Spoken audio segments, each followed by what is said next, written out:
Welcome to The Soft Life with me, Candy Washington, where we explore all things self-love, manifestations, and relationships with a cheeky dash of pop culture news.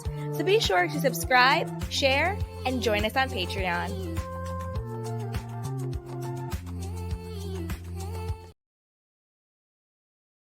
Always, I'm your girl, Candy Washington, and I am so grateful for this time together. So whether or not you're watching on our YouTube channel or you're listening to on one of our podcast platforms, don't forget to like, rate, review, subscribe, comment, all of the things, and share with a friend because your journey to self-love and self-worth is always easier with some support. So share, and head over to Instagram at Candy Washington. Give me a follow, give me a DM, tag me with your aha moments that come up for you during our time together. So let's get started. So today's episode is all about the top 5 signs that you might need to be single. I know everyone is always talking about, how do I get a man? How do I get a woman? How do I lock it down? How do I, get that relationship? Maybe you need to focus on yourself, be alone, figure out who you are, and use some single time to cultivate a loving relationship with yourself. So let's get into it. The top 5 signs that you might just need to be single for a bit. So the first sign is that you are just out of a relationship. I know sometimes we think that only long-term or super serious relationships are meaningful and that those are the only ones that you need time to mourn or heal from, but I don't agree with that. I don't really think that it's based on the duration. Some people are together for 10 years. Doesn't mean it was a meaningful relationship. Some people have seen someone for a couple of months and it was a really meaningful relationship to them. So I think it's not so much about how long you're in a relationship, but what did that relationship mean to you? And if that was a meaningful relationship to you, and meaningful doesn't mean that it was healthy, it ended for a reason, but it still mattered to you. Take that time to mourn the relationship, to grieve, to self-reflect. What did you learn about yourself? What did you learn about dating? What did you learn about relationships? What would you do the same? What would you do differently? How do you take accountability for what happened in the relationship? Again, it's not about judging or criticizing or blaming or shaming. It's just about taking responsibility, being self-aware. This is how I showed up in that relationship, in a good way and then also in bad ways. So take the time to heal from your relationship before you jump into another relationship. And I also want to say, I think, of course, people want to sleep with other people or do whatever with other people when they get fresh out of a relationship. There's that saying, the best way to get over someone is under somebody else. And I just don't believe that at all. I'm not saying that you shouldn't sleep with people. That is your choice. I don't shame anybody for that. It's your body, your choice. Do what's right for you, but make sure that you're doing it for the right reason. Make sure that you're not masking the pain or the hurt or the loss of that relationship with sex. Make sure that if you are, giving someone the privilege to sleep with you, that you're doing it from the right place. Hey, sometimes you just want to have some fun. And if that is the case, then have fun. But if you're doing it because you don't want to be alone, you're doing it because this is your way of sort of, self-medicating, and medicating isn't always medicine. If you're kind of numbing your pain through sex or finding your worthiness through sex or whatever it is, then maybe take a step back from that too. But of course, always do what's right for you. There's no wrong or right way to do it. Just make sure that you are taking care of yourself and you're honoring yourself and you're not doing something to mask or to self-medicate or to numb or to deny what your feelings are. Give yourself the grace to mourn that relationship, to self-reflect and to take accountability, and then to empower yourself with those healthy tools that you can now bring into your next relationship, rather than bringing in the baggage from your last relationship. You can bring in the insights, wisdoms, and tools that you learned from your last relationship. So don't bring in your baggage, bring in your toolbox. And that comes with taking time and self-reflection and being on your own. So don't jump from relationship to relationship, and don't jump from bed to bed. Take that time to be single, really take care of yourself, and focus on who you are. And that brings me to my second sign that you might need to be single. If you've never been single, there are a lot of, self-proclaimed, almost self-righteous in a way, relationship people. Those people, those girls, those guys who can just never be alone. They're always with someone, whether it's these long terms or whether it's these short terms or a mix of the both. The person that has never been single. So if you've never been single, maybe now is the time. And if you're watching this or listening to this and you're in a relationship, that's probably a sign that something attracted you to this video. Something in you is saying that maybe your current relationship isn't fulfilling or isn't really where you want to be. Because if you're in a happy, healthy relationship, you're not going to watch a video or you're not going to listen to a podcast that is titled Top 5 Signs That You Need to Be Single. So that in and of itself is a sign that you might need to be single. So if you are sort of that relationship person who can't be on your own, who hasn't been on your own, who's never lived in an apartment by themselves, who's never traveled by themselves, who's never had certain life experiences, have struggled, have succeeded by themselves, that might be a huge sign that you need to actually be single, because you have to be whole as yourself before you can form a healthy union with someone else. And that brings me to my third sign that you might need to be single. You don't know who you are. If you don't know who you are at your core, if you don't know what your likes are, your dislikes are, if you don't know if you're uncomfortable with being your authentic self, if you kind of feel lost or purposeless and all of that stuff, I'm not saying that you can't find yourself in a relationship, because you can. There are people who feel all of those things and they're able to overcome it and still be in a relationship. Sure, that definitely happens. But it also happens sometimes when you're on your own, when you have that time to say, hey, well, tonight, what would I watch on TV if it's just me? What would I eat for dinner if it's just me? What career choice would I have if it's just me? What decisions would I make if it's just me? Who am I? What do I want? What do I need? What do I value? What do I bring to the table? What do I want from the table? Really getting clear on who you are. What is my value? What is my worth? What is my perspective? What is my point of view? Who am I? Why am I here? All of those big questions, right? If you are unclear on who you are, it's probably really hard to then develop a healthy relationship with somebody else. Because it's two whole people should come together to create a union, not a half a person and a half a person come together to create one person. So if you're having those big life questions and you're unclear on who you are, that might be a sign that you need to maybe focus more on yourself, going to therapy, doing self-care, taking solo trips, just really working on yourself, getting new hobbies, figuring out dating yourself, really take that time to get to know you, to get connected back to yourself, to date yourself, to make yourself your best relationship. So that might be a big sign that you need to be single. If you're unclear on who you are, then how do you know who you want to be with? Because I need to know me before I know we, right? The fourth sign is that you don't want to be faithful. And I'm not talking about people who are polyamorous or anything like that. That is different. That is your own choice. That's a lifestyle choice. That's different. That's different. If you are, polyamorous, or you have you're in a relationship, but it's an open relationship and both partners are on track with that, that's fine. I'm not talking about that.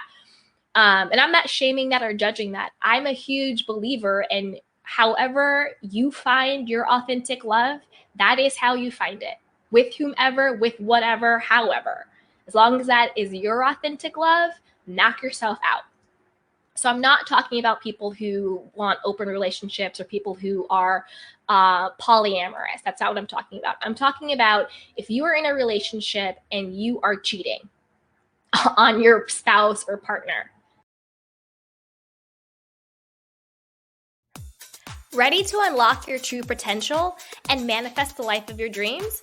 Then I've got something super special just for you. Our mind-blowing self-love and manifestation courses. Picture this, a journey of self-discovery where you'll find a deep well of self-love and acceptance. Say goodbye to self-doubt and hello to unshakable confidence. Our courses are designed to help you embrace your worthiness and tap into the incredible power of self-love. But that's not all. We'll also dive deep into the transformative world of manifestations. You'll learn proven tools and techniques and strategies to align your thoughts, beliefs, and actions with your wildest dreams. So get ready to create the success, happiness, love, and abundance that you deserve. So what are you waiting for? Head over to candywashington.com/courses to get started. Again, that's candywashington.com/courses.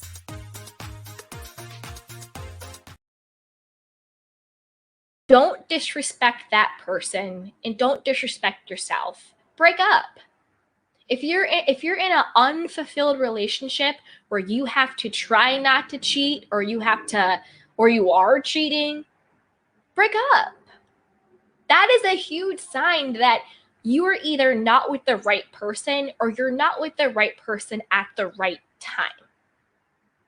So if you're not in a place to be committed and to be monogamous, and again, I'm only talking about if that would be an ultimate goal for you and your spouse or your person, right? Not talking about open relationships, not talking about polyamorous people.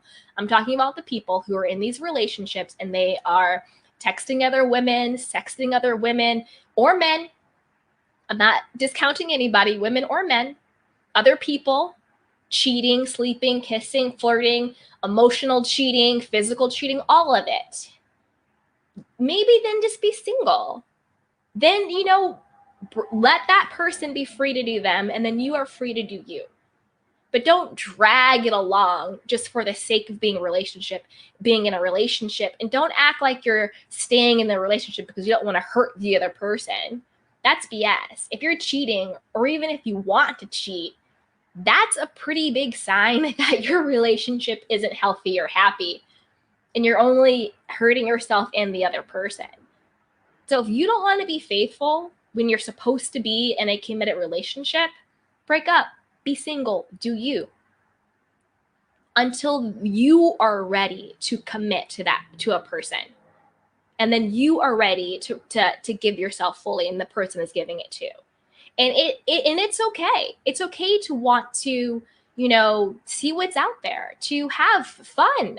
I don't think that I don't believe in shaming anybody sexually. If you want to sleep with someone and you want to have some fun, do it as long as you're safe and you're protected, all of those things. It's consensual, all of that stuff. Of course, do you live your life, but don't do it at the expense of somebody else, because you're not just disrespecting that person, you're also disrespecting yourself. You're lacking integrity. You're saying one thing and you're doing another. And you're bringing that energy and karma back to yourself. You don't have to cheat. You can get out of a relationship. So that's another big sign. The fifth sign is that, and this to me, you could be in a relationship for this, or you could be single. It could work either way. But you are waiting or wanting the other person to save you. You want to be in a relationship because you want that person to complete you, to choose you, to save you, all of those things. You're seeking your healing. You're seeking your worth. You're seeking your value in another person. And that can come in many different forms. You're seeking a Prince Charming or a princess or whatever it is to make you look good and to make you feel good, because you don't feel like you're good enough on your own. You don't feel like you're worthy unless you're in a relationship. And this could be people who are in relationships, who are in unhealthy relationships, but they refuse to get out of it because they're scared of being alone. They're scared of what they think other people will think about them. They're scared of starting over.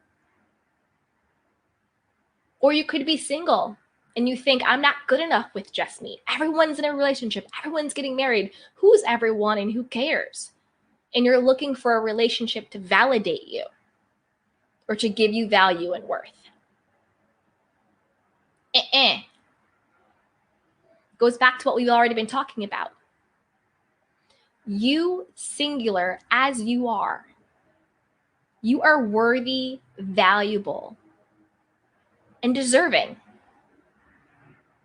You don't get your value or worth through your relationships. You get your worthy and value and worth simply because you're here, through your intrinsic value. You already are enough, and you don't need a relationship to co-sign your worthiness. So if you're looking for a relationship, if you're looking for a ring, if you're looking for a status, if you're looking for a person to save you, to validate you, to give you your worth. And I know that can be hard because I know that society is changing, but we're not there yet. We have all of this pressure. Oh, you're this age and you're not married. Oh, you're this age, you don't have any kids. All your friends are getting this. Oh, your family is pressuring you, all of that stuff. But that is just noise. And you have to remember to follow your own path and to do what is right with you, and that there is nothing wrong with you. You're not less than, and you're not lacking. You're just honoring your worth, and you're taking your time to make sure that when you do get in a relationship, it is with the right person for you at the right time for you. Because there are a lot of people in relationships out of ego. What I mean by that is they're in a relationship because they think, I'm this age, I don't want to be single. I'm this age, I don't want to be by myself. I'm this age, I don't want to get a divorce. Or it's all my friends are doing it, me too. We've been together this whole time, I can't break up with that person. But behind closed doors, it's a horrible relationship and nobody is happy. And they would probably be a lot happier if they broke up, became single, took time to heal and reflect, and then find someone who is right for them at the right time. So don't, sort of give in to societal pressure or ego-based pressure to be in a relationship with someone just for the sake of saying that you have a relationship. Or if you're single and then you kind of have low self-esteem, low confidence, you don't feel good about yourself because you think you should be in a relationship, or you're being judged or shamed or whatever it is. Because if you are operating from that low self-esteem, if you're operating from that low sense of worth, that low confidence, it's going to make it that much harder to be in a place to attract and receive healthy love. So you have to know that you are already enough and worthy, and no, you don't need anybody to save you. You don't need anybody to complete you. You just want to share life and love with someone. It's the sharing of the life and the love. It's not the giving, it's not the completing, it's not the saving of it, it's sharing. I have so much love to give, and I have so much love to receive. It's the sharing of it. And that's really what it's about. And you are worthy and deserving of love. And most importantly, you are worthy and deserving of your own love. And that's what this is really about. Loving yourself. And that truly will be the example for how other people will know how to love you. So there you have it. Those are my top 5 signs that you might need to be single for a bit. Do you agree? Do you disagree? Let me know. Leave it in the comments. Answer the questions if you're watching on Spotify. And again, be sure to share this with a friend because this journey is always so much better with support. Find me over on Instagram at Candy Washington. Give me a follow. Shoot me a DM. We can talk about it and give me a tag. And as always, be well and take care of yourself and each other. And don't forget to always check out the show notes and the description box for freebies, some of my favorite things, and how to connect and other great stuff that we got going on over here. So I will see you guys next time. Bye-bye.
Welcome to The Soft Life with me, Candy Washington, where we explore all things self-love, manifestations, and relationships with a cheeky dash of pop culture news. So be sure to subscribe, share, and join us on Patreon.